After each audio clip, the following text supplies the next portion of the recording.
Entity A, an INR functional currency entity, enters into a USD 110 lakh sale contract on 1st January 2001 with entity B, an INR functional currency entity, to sell equipment to 30 जून 2001। एक entity है ए, वो entity जो B है उसके साथ contract करती है कि वो 30 जून को अपना इक्विपमेंट वो सेल कर देगी। ठीक है, और कितने में सेल करेगी? उसको करेगी 10 लाख यूएस डॉलर में सेल कर देगी। अब बात ये है कि कॉन्ट्रैक्ट तो अभी किया है, लेकिन ना कुछ एडवांस दिया है, ना अभी कोई सेल हुई है, कुछ भी नहीं हुआ, अभी सिर्फ पेपर पे हुआ है। तो अभी तक जब तक कुछ मटेरियल चीज़ नहीं हुई है ट्रांजैक्शन से रिलेटेड, तब तक हम एंट्री को रिकॉर्ड थोड़ी करेंगे। तो यानी एंट्री को रिकॉर्ड कब करेंगे? हम 30 जून को एंट्री को रिकॉर्ड करेंगे, अभी हम एंट्री को रिकॉर्ड नहीं करेंगे। ठीक है, ओके। अब ये देख लो यहाँ पे, अभी हम कौन सी डेट पे खड़े हैं जिस दिन ये कॉन्ट्रैक्ट हुआ? हम खड़े हैं 1 जनवरी को। ठीक है, तो 1 जनवरी के दिन एक्सचेंज रेट कितना था? 45 रुपये पर यूएसडी। ठीक है, फिर ठीक 3 महीने बाद, यानी जब हमारा फाइनेंशियल ईयर एंड होता है 31 मार्च को, तो उस दिन क्या इतना था? 57। ठीक है, फिर अभी से अगर मैं, यानी 1 जनवरी से अगर मैं 3 मंथ फॉरवर्ड रेट करूं, नहीं 3 अभी नहीं, अभी मैं ये कह रहा है 31 मार्च को अगर 3 मंथ फॉरवर्ड रेट देखे, यानी 30 जून की रेट देखे तो 45 रुपये बता रहा है। और 1 जनवरी को से अभी से अगर हम 6 महीने की फॉरवर्ड रेट देखें, 30 जून की रेट को अगर हम एक्सपेक्ट करना चाहें तो वो 55 आ रही है। लेकिन जब हम 30 जून पे एक्चुअली पहुंचे तो उस दिन की स्पॉट रेट थी 60। ठीक है, यानी 3 स्पॉट रेट दे रखी है, 1 जनवरी की, 31 मार्च की और 30 जून की, और 2 फॉरवर्ड रेट दे रखी है। एक फॉरवर्ड रेट दे रखी है 1 जनवरी की, 1 जनवरी पे हम स्टैंड है और 30 जून को क्या रेट है, और 31 मार्च को स्टैंड है, हम 30 जून को क्या रेट है ये दे रखी है। Assume that this contract has an embedded derivative that is not closely related and requires separation। इसमें कह रहा है कि जो एज्यूम करो कि ये एक एम्बेडेड डेरिवेटिव का केस है जो कि क्लोजली रिलेटेड नहीं है। ठीक है, और इसमें हमें सेपरेशन करना पड़ेगा दोनों होस्ट कॉन्ट्रैक्ट और डेरिवेटिव कॉन्ट्रैक्ट का। Please provide detail general entries in the books of entity. Entity ए की बुक्स में जनरल एंट्रीज मांग रहा है, और इस तरीके के एम्बेडेड डेरिवेटिव की अकाउंटिंग का। ठीक है, तो सबसे पहले बात जी, ये एम्बेडेड डेरिवेटिव है, इसमें ना आपको ना 2 चीज़ें दिख रही होंगी, सिंपल सी बात है। एक तो ये सेल वाला कॉन्ट्रैक्ट, नहीं कि देखो हम इसको सेल कर रहे हैं इतने डॉलर्स में, एक ये होगा सेल वाला। एक आता है इसमें एक्सचेंज रेट, जैसे जैसे एक्सचेंज रेट फ्लक्चुएशन होती है उस हिसाब से। तो जब एक्सचेंज रेट फ्लक्चुएशन होती है तो हमारे लिए या तो फाइनेंशियल असेट होती है अगर फेवरेबल होती है, अगर अनफेवरेबल होती है एक्सचेंज रेट, जो एक्सपेक्टेड एक्सचेंज रेट होती है अनफेवरेबल होती है, तो हमारे लिए हो जाती है फाइनेंशियल लायबिलिटी। इसी तरीके से हम इसका आप आंसर करने जा रहे हैं, देखना है आंसर दोनों अलग अलग पर्सपेक्टिव से करेंगे, अलग अलग मतलब चीज़ों को सेपरेट करके करेंगे। तो सबसे पहला कि इसमें हम सेल्स की अकाउंटिंग अलग करेंगे और डेरिवेटिव की अकाउंटिंग अलग करेंगे। सेल्स की अकाउंटिंग करते हैं कि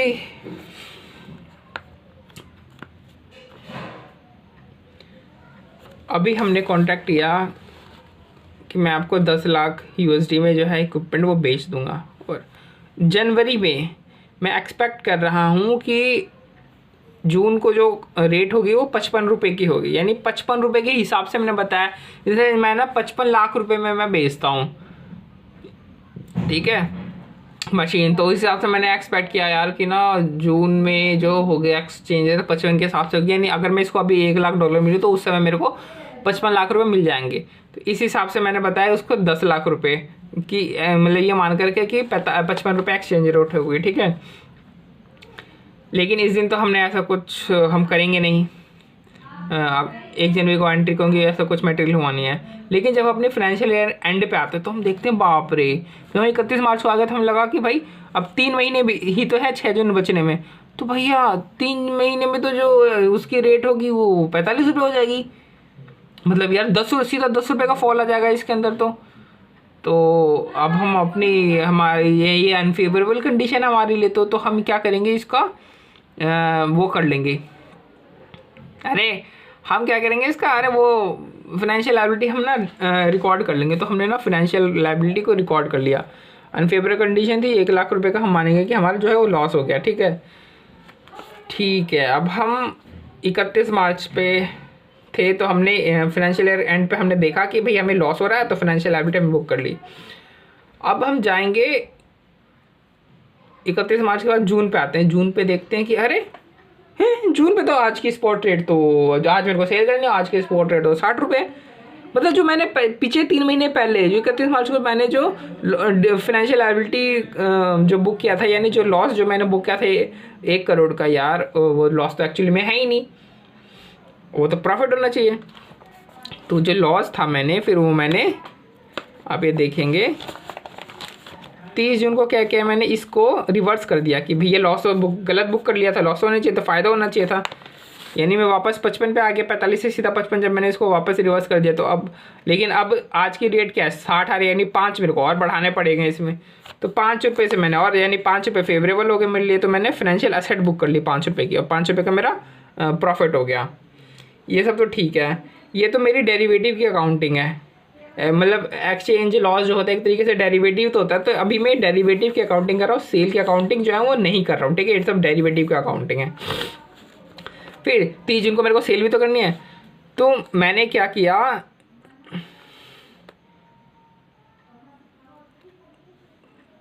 जो मैंने 55 में सोचा था ना कि मैं 55 में, मतलब मैं 1 लाख US डॉलर से मैंने सोचा था। तो मैंने क्या किया कि ट्रेड रिसीवेबल जो है वो 55 में मैंने बुक कर दिया। ये अभी तक इसने यहाँ पे कहीं पे भी लिखा है कि इसने मेरे को पैसे दिए, तो मतलब उधारी में बंदा मेरे से लेके गया। तो बंदा ये उधारी में मेरे से लेकर के गया है।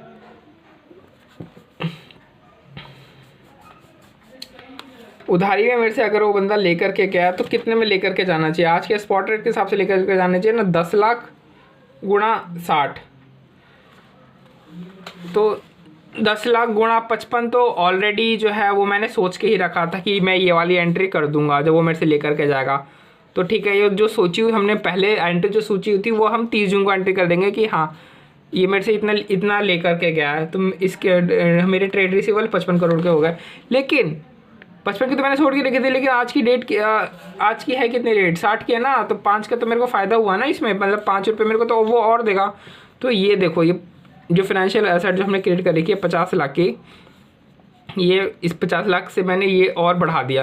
यानी जो पहले सोची हुई एंट्री थी वो, उसके साथ फिर हमने ये वाली जो एंट्री थी डेरिवेटिव वाली, वो यानी एक्सचेंज लॉस, उसमें हमने एडजस्ट और वो कर दिया, एडजस्ट कर दिया। तो हमारी जो ट्रेड रिसीवेबल होगी वो टोटल 6 करोड़ की होगी। यहाँ पे ये हमने एडजस्ट कर दिया है ना, बढ़ा दिया 50 लाख से। तो ये 55 लाख, ये 50 लाख, तो ट्रेड रिसीवेबल टोटल 6 करोड़ की होगी। और अपने बैंक वाली अभी एंट्री करी नहीं, क्योंकि अभी तक उसने बैंक से पैसे दिए नहीं है। तो मतलब एम्बेडेड डेरिवेटिव में जो कि क्लोजली रिलेटेड नहीं होता, उसमें क्या करते हैं कि जो हमने सोची हुई एंट्री थी कि भैया एक्सपेक्टेड इतनी थी, सोची हुई में एंट्री में कि बेचेंगे, तो हम सोची हुई कि हमने ये वाली एंट्री करेंगे, इतने अमाउंट के करेंगे। उसमें हम जो डेरिवेटिव अकाउंटिंग का जो नेट रिज़ल्ट आता है उस दिन आकर के, स्पॉट डेट पे आकर के, मतलब सेल डेट पे आकर के, जो भी फाइनेंशियल एसेट फाइनेंशियल लायबिलिटी का जो भी नेट रिजल्ट रहता है उसको हम सोचो एंट्री में एडजस्ट कर देते हैं। ये हमने एडजस्ट कर रखा है, और उतना पैसा फिर हम उसे ले लेते हैं। यही होता है पूरा इसमें भी यही हो रहा है। डेरिवेटिव का अकाउंटिंग है, सेल्स अकाउंटिंग है, और ये जो सोची हुई एंट्री है, ये नेट रिजल्ट निकल के आया। ये दोनों तो आपस में कैंसिल हो गई एंट्री, ये सिर्फ ये निकल के आया फाइनेंशियल एसेट बचा। फिर फाइनेंशियल एसेट को हम इसमें एडजस्ट कर देंगे, यानी एक्सचेंज रेट एडजस्ट करके जो TR है वो एक्चुअल में निकाल देंगे। तो एक्चुअल में ये देखो यहाँ पे एडजस्ट किया, तो एक्चुअल में हो क्या गया, एक्चुअल में तो यही हो गया ना, account debit 6 crore to sales 6 crore, यही हो गया ना।